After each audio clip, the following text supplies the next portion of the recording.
It's my life. It's my life. Hey guys, welcome back to my video. Ug karon mga unta sa lamian nga tuyom. Samot na og naamoy bahaw guys, hurot gyud apil kaldero kulob. So ingani di ay ang itsura sa tuyom guys. Pakit-on ta mo unsa ang iyang naong pag imo nang mahinluan. So kana siya. Diba perfect ang effects? Wow!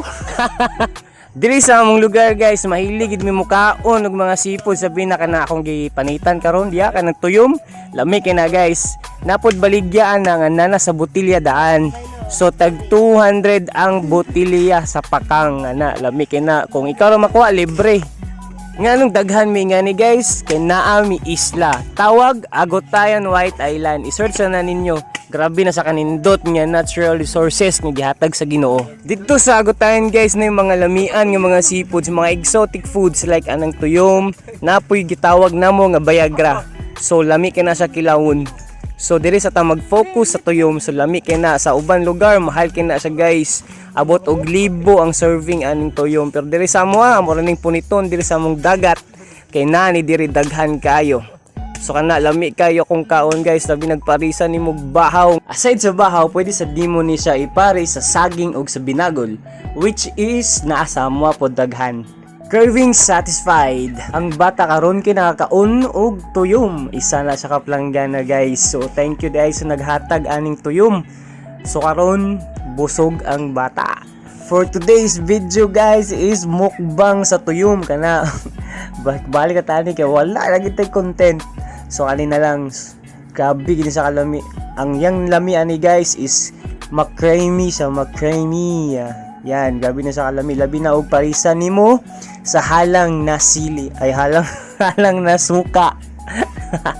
Kung gawonder mo guys nga nung daghan kayo mituyom, among barangay is duol ra gyud siya sa dagat.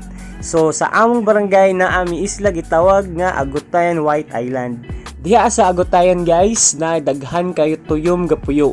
Aside sa tuyom na pudlaing klase sa sea urchin nga gitawag namo og swaki. Ang kalainan sa tuyom ug swaki guys, ang tuyom dili sa diretso mahilis.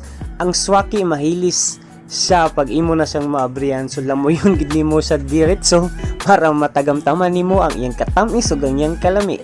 Before mo magpadayon og pananaw sa akong video guys, please don't forget to follow and subscribe to my Facebook page, Billy Oriel. Napog ko YouTube channel na Billy Oriel ang gihapon ang iyang pangalan.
Daghan kang salamat sa inyong pagtanaw. Until next time and have a great day.